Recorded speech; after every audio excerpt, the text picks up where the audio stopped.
자, 들어갑니다. 1절의 이론형 문제 진로 이론, 그 다음에 1번의 홀랜드 이론의 4가지 기본 가정 중에 3가지를 쓰시오라고 했어요. 자, 4가지 기본 가정이라 그랬으니까 저는 4가지를 넣어 드렸습니다. 자, 1번, 2번, 3번, 그 다음에 4번. 이 4가지 기본 가정인데, 거기에, 여기 지금 밑줄이 없죠. 밑줄이 없지만 책에는 밑줄이 있나요? 예, 밑줄이 있죠. 그 밑줄 부분들이 제가 조금 중요하게 생각하는 부분이에요. 그래서 밑줄이 있는 것들은 될 수 있으면 작성을 하세요. 자, 그렇다면 1번, 2번, 3번, 4번 중에 밑줄이 있는 것이 1번, 2번, 3번이잖아요. 그러면 3가지를 쓰시오 하면은 1번, 2번, 3번 정도는 쓰셔라. 이런 것들을 말씀드리고 싶은 거예요. 아, 여러분들이 혹시 4가지 중에 3가지 쓰라고 했는데 4가지 쓰실래요? 그러면은 무조건 점수 안 줘요. 하나 더 썼다고 해서 점수 주는 거 아닙니다. 여기서 원하는 대로 5가지면 5가지 써야 되고 3가지면 3가지를 써야 된다는 거, 그것도 말씀을 드립니다. 홀랜드 이론의 기본 가정이 4가지가 있는데 3가지를 설명하시오 라고 했습니다. 우리가 홀랜드 이론 하면은 육각형 모형이라고 하죠. 그 다음에 개인, 환경, 적합성 모형이라 합니다. 그 다음에 홀랜드의 인성 이론이라고 하죠.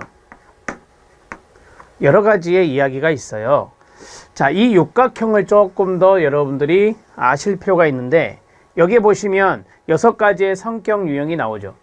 이 성격을 영어로 퍼스널리티, 인성이라고 하는 겁니다. 그래서 인성이론이라고 말을 쓰기도 하고요. 육각형의 현, 탐, 애, 사, 진, 관, 이런 식으로 외우시면 도움이 되실 겁니다. 현실형, 탐구형, 예술형, 사회형, 진취형, 관습형입니다. 자, 현실형, 영어도 쓸까요? 리아섹크입니다. 자, 현실형, 리얼리스틱, 그 다음에 탐구형, 인버스커티브, 여기가 붙어야 돼요. invest, 그 다음에 예술형, 아티스틱, 그 다음에 사회형, 소셜, 진취형, 엔터프라이징, 그 다음에 관습형, 컨벤셔널. 그래서 리아세크, 이니셜만 딴 겁니다. 6가지 성격 유형은 이렇게 설명될 수 있다. 이거 쓰실 수 있겠죠? 영어 안 써도 됩니다. 영어까지 쓰실 필요 없고. 자, 현탐의 사진관을 외우시고, 여기 보지 마시고 말씀하세요. 시작. 현실형, 탐구형, 예술형, 사회형, 진취형, 관습형으로 6가지 성격 유형을 설명할 수 있다. 이 정도는 쓸 수 있겠죠. 자, 그 다음에 이제 작업 환경이 나옵니다. 여기 나오네요. 작업 환경, 환경 여기 있습니다. 작업 환경은 시작. 현실형, 탐구형, 예술형, 사회형, 진취형, 관습형으로 분류되는 6가지 유형 중에 하나로 분류될 수 있다라고 했습니다. 개인의 성격도 이거, 그 다음에 작업 환경도 이것으로 분류될 수 있다라고 하는 거죠. 그래서 이 녀석과 이 녀석이 어떻게 돼요? 네, 잘 맞아떨어지면 우리가 이것을 무엇이라 하죠? 그게 바로 일치성이라 한다. 네, 뒤에 나올 겁니다. 3번째, 사람들은 자신에 맞는 직업환경, 작업환경을 찾는다라고 했습니다. 자, 나 사회형이야. 그러면 사회형 직업을 찾는다는 거죠. 나 진취형이야. 그러면 진취형의 작업을 찾는다는 겁니다. 이해되십니까? 자, 여기서 끝내시지 말라는 거예요. 너무 짧다 그럴 때는. 그랬을 때는 이걸 좀 써주는 게 좋다라고 하는 겁니다. 자, 즉 사람들은 자신의 기술과 능력을 발휘하고 태도와 가치를 표현하며 자신에게 맞는 역할을 수행할 수 있는 직업환경, 작업환경을 찾는다는 겁니다. 그러니까 요 녀석을 설명해 준 게 그 다음이죠. 부연이라고 보면 돼요. 아울러 환경도 사회적 상호작용과 구인 선발 과정 등을 통해 환경에 맞는 사람을 찾는다라고 했어요. 자, 그러면 이게 하나, 이게 둘이죠. 사람들은 자신에 맞는 직업환경, 작업환경을 찾고 환경도 구인을 할 때 이 환경에 맞는 사람을 찾는다는 겁니다. 이해되시죠? 그래서 제가 이것을 둘로 이렇게 연결해 놓은 거예요. 이렇게 해서 정리하시면 돼요. 하실 수 있죠? 이 3가지 정도는 충분히 쓰실 수 있어요. 이게 따로따로 아니죠. 개인, 환경, 연결 이렇게 정리하시면 되는 거니까 1번, 2번, 3번에 별표 쳐놓으시고요. 자, 이제 4번 들어갈게요. 4번. 개인의 성격과 환경이 서로 상호작용하여 행동으로 나타난다. 개인의 성격 유형과 잘 맞는 환경이 무엇인지 안다면 진로 선택, 근속 기간, 직업 전환, 성취, 직무 만족 등과 같은 중요한 결과를 예측할 수 있을 것이다. 4번 지문 같은 경우는 자 봐요. 이 두 가지가 서로 상호작용을 해서 이게 바로 행동으로 나타난다 라고 하는 것이 첫 번째 문장. 그 다음에 두 번째 문장은 성격 유형과 잘 맞는 환경이 무엇인지를 개인이 알았어요. 알면 그걸 선택하겠죠. 진로 선택하고 그 다음에 근속기간 길겠죠. 그 다음에 직업 전환이 이루어지겠죠. 아, 이전에 내 직업은 내 성격이 안 맞았어. 그러면 직업 전환하겠죠. 잘 맞는 것에. 그 다음에 성취감 있겠죠. 4. 그 다음에 만족감 높겠죠. 이와 같은 중요한 결과를 우리가 충분히 예상할 수 있을 겁니다. 되셨습니까? 홀랜드는 개인 환경 적합성 모형을 생각해 주세요. 그걸 생각해 주고 현탐의 사진관 리아세크를 생각해 주면 이것을 충분히 쓸 수 있습니다. 자, 하실 수 있습니다. 1번 정리했고 2번 들어갑니다. 자, 2번은 홀랜드의 문제입니다. 자, 1번, 2번이 홀랜드고 3번은 누구죠? 갓프레드슨입니다. 홀랜드의 문제는 그리 많이 출제되지는 않더라고요. 자, 두 번째 홀랜드 이론은 5가지 주요 개념이 있습니다. 5가지 주요 개념 중에 4가지를 설명하고 활용 방안에 대해서 기술하라 라고 했습니다. 자, 주요 개념의 4가지. 1. 차, 정치계. 저는 이렇게 외워요.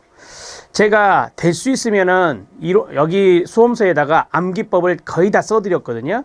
근데 제가 이것은 놓쳤어요. 1차 정치계가 안 보이죠. 이거 써주시면 됩니다. 자, 암기법은 다 써드리려고 노력할 거예요. 1차 정치계. 이름 뭐냐? 이게 치니까 이건 일관성입니다. 일관성. 그 다음에 차 넘겨볼게요. 이 변별성이 차별성입니다. 변별성이 차별성입니다. 자, 그 다음에 정은 뭐겠어요? 정체성입니다. 그 다음에 치는 뭐겠어요? 치 여기 있네요. 일치성입니다. 그 다음에 마지막에 계측성이란 게 있었죠. 계측성. 이렇게 정리할 수 있어요. 암기해야 하나씩 나열할 수 있어요. 1, 차, 정, 치, 계 이렇게 외웠어요. 동의어 들어갑니다. 이게 동의어가 변별성이었어요. 변별성 이렇게 정리하시면 돼요.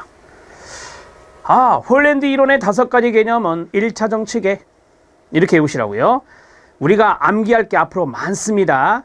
그러니까 앞에 타이틀을 놓고 외워야 돼요. 1차 정치계를 외웠는데 이게 어디에 있는 건지 모르면 안 되죠. 말짱 도루묵이에요. 그래서 어떻게 외우라?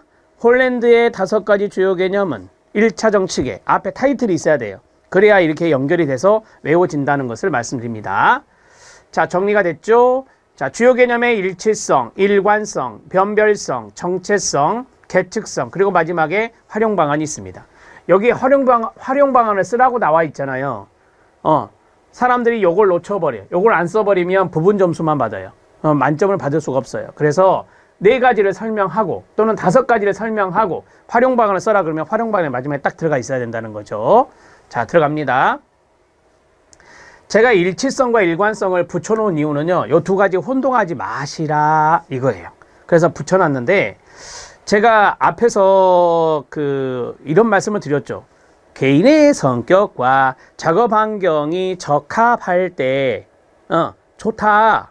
이게 뭐냐면 일치성이다. 이렇게 말했잖아요. 그게 바로 이거예요. 그게 이거예요.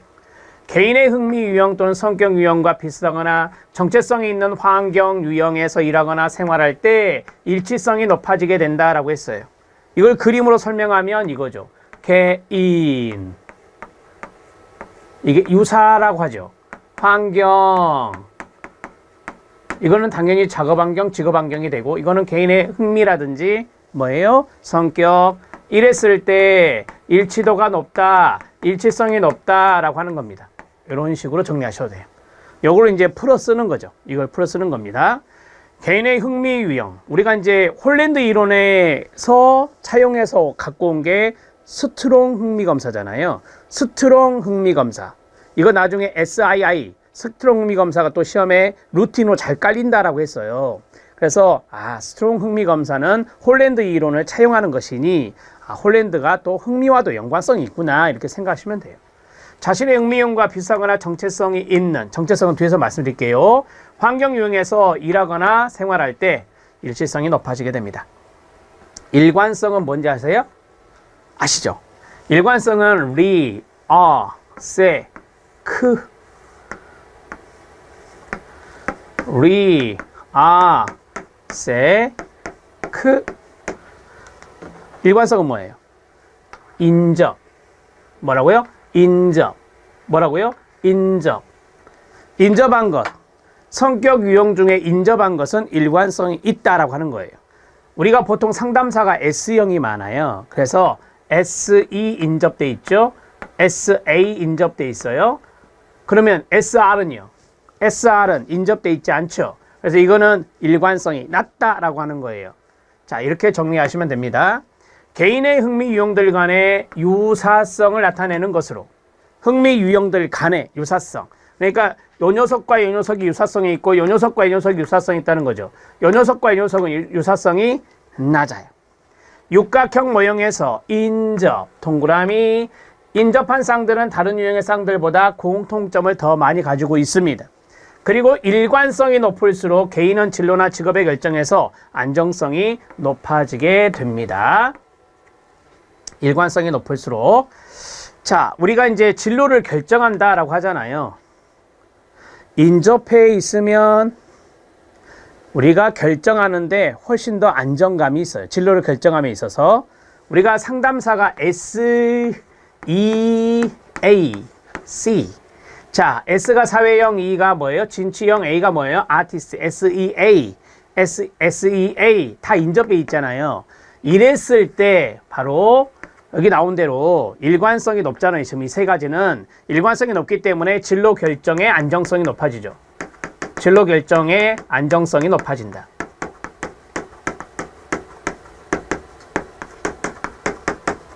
만약에 반대로 해볼까요? S가 있고요. 그 다음에 R이 나와버렸네요. 어떤 사람의 검사 결과가 SRI가 나왔다고 가정해 봅시다. S 이걸로 할까요? S 그 다음에 R 그 다음에 I예요. 이 녀석은 인접해 있지 않고 대각선에 있어요. 따라서 이런 사람은 어떤 진로를 결정하지 안정감이 떨어지겠죠. 이렇게 떨어져 있을 때는 어떤 것을 결정하지 고민스럽겠죠. 그래서 안정감이 더 떨어지는 거예요. SEA보다는. 그래서 여기 마지막 부분을 설명 좀 해드렸습니다.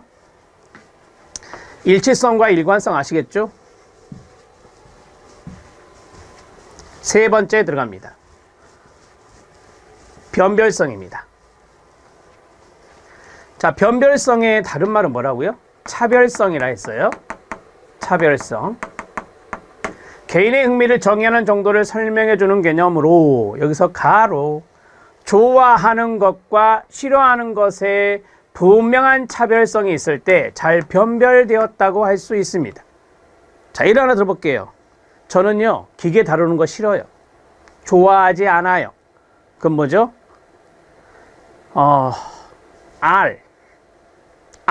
현실형이 엔지니어들이에요. 그래서 현실형하고는 안 맞구나 이거죠.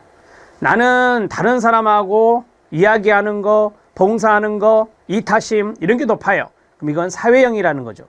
그래서 S하고 대비되는 것이 뭐냐면 R이라고 말씀드렸잖아요. 그래서 좋아하는 것이 이거라면 싫어하는 것은 R이다라고 하는 거예요. 이랬을 때 분명한 차별성이 있을 때 잘 변별되었다라고 말할 수 있어요. 자, 어떤 내담자가 있어요. 내담자하고 상담해 봤어요. 홀랜드 검사도 해봤어요. 그런데 이분이 바로 저와 똑같은 말을 하는 거예요. 아까 같이. 아, 저는 뭐 기계 다루고 하는 거 별로 좋아하지 않아요. 그러니까 R이 낮게 나오더라고요. 근데 이 사람은 아까 말한 대로 봉사하고 헌신하고 상담해주고 도와주는 거 이런 것들 잘한다, 좋아한다 라고 하는 거예요. 이런 것들이 또 S가 높아요. S가 높고 R이 낮으면 이것은 차별성이 생긴 거죠. 정확하게 본 거예요. 그래서 분명한 차별성이 있을 때 변별된다라고 하는 겁니다. 개인의 흥미를 정의하는 것이죠. 당신의 흥미 이거네요 라고. 이것은 선호하지 않고 이것을 선호하시는군요. 이렇게 이야기할 수 있는 겁니다. 자, 정체성 들어가도록 하겠습니다. 정체성 앞에서 말씀드렸는데 우리가 이제 정체성은 앞에 개인과 환경이 있다라고 말씀을 드렸잖아요. 그래서 개인과 환경 두 가지를 설명할 때 사용할 수 있는 것입니다. 그러면 개인에 대한 정체성도 있을 것이고 환경에 대한 정체성도 있겠죠. 오케이. 자, 개인의 세모 치고요. 개인은 자아 정체감이라든지 목표라든지 흥미라든지 재능에 대해 얼마나 명확하고 안정되어 있는가를 나타내는 것이 바로 개인에 대한 정체성이라 한다. 우리가 보통 정체감 하면 자아 정체감을 말하죠. 예를 들어서 나라는 존재는 과연 누군가 이런 것들을 우리가 확실한 답변, 대답을 할 수 있는 것이 자아 정체감이 형성됐다라고 하는 거예요. 자기의 목표 의식은 어떤지, 여기에 나온 대로 자기의 흥미나 재능은 어떤지 거기에 대해서 명확하고 안정되게 형성이 되어 있다면 이 개인에 대한 정체성은 잡혀 있다, 형성되어 있다라고 보시면 되고요. 두 번째가 환경이죠. 우리가 보통 환경은 직업 환경이거든요. 그래서 직업적인 환경이어서 조직이라는 말이 나오는 거예요. 조직. 이 조직의 투명성이나 안정성이나 목표나 일과 보상의 통합 이런 것으로 규정되는 것이 바로 환경이다 이렇게 말하는 거예요. 이 모든 걸 다 쓰실 필요는 없을 것 같고요. 가장 중요한 포인트가 개인에 대한 정체성과 직업 환경에 대한, 작업 환경에 대한 정체성이기 때문에 개인의 정체성의 내용에서 어떤 부분들이 들어가죠? 오케이. 자아 정체감도 들어가고 개인의 목표도 들어가고요. 흥미와 재능이 들어갔어요.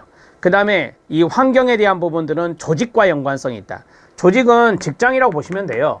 조직은 직장이라고 보시면 되는데 이 직장이 과연 일과 보상에 대해서 얼마나 통합이 잘 돼 있느냐, 이 조직의 목표도 있을 거 아닙니까? 그 조직의 목표가 얼마나 잘 형성돼 있느냐, 조직이 안정적이냐, 이런 것들이 바로 이 환경상의 정체성이라고 하는 거죠. 그래서 개인과 환경 두 가지로 정체성을 설명해 볼 수 있다 이렇게 말씀을 드린 겁니다. 자, 이제 다섯 번째인데요. 앞으로 잠깐 넘어갈게요. 자, 앞으로 넘어가면 이 정체성이라는 말이 여기 있었잖아요. 정체성이란 말이 여기 있어요. 그래서 정체성이 있는 환경 유형에서 일한다 라고 하는 것은 뭘까요? 오케이. 나의 정체성과 환경의 정체성이 있는데 그러한 정체성이 있는 환경에서 일을 할 때 우리가 일치성이 있다라고 하는 거예요. 예를 하나 들어보면 개인의 목표가 있고 조직의 목표가 있잖아요. 그러면 개인의 목표의 정체성과 직업적인 측면의 조직의 목표성이 일치한다. 그러면 일할 맛 나죠. 일 잘하겠죠. 이러한 것들이 바로 이제 일치성과 연관성이 있다라고 하는 거예요. 앞에서 정체성이 있었기 때문에 말씀을 드린 겁니다. 자, 이제 마지막 5번인데요. 계측성이에요. 계측성. 좀 말이 어렵죠. 여러분, 계측이라는 단어가 말이 어려운데 계측성의 개념은 바로 이거예요. 육각형 모형에서 유형 간의 거리가 있어요. 유형 간의 거리가 있는데 이 유형 간의 거리는 그것들 사이에 이론적인 관계, 상관성에 반비례한다라고 했어요. 이 반비례라고 하는 것들이 약간 중요할 수 있는데요. 우리가 이제 반비례 하면은 곡선 모형으로 이루어져 있고요. 이게 반비례입니다. y는 x분의 1이 반비례거든요.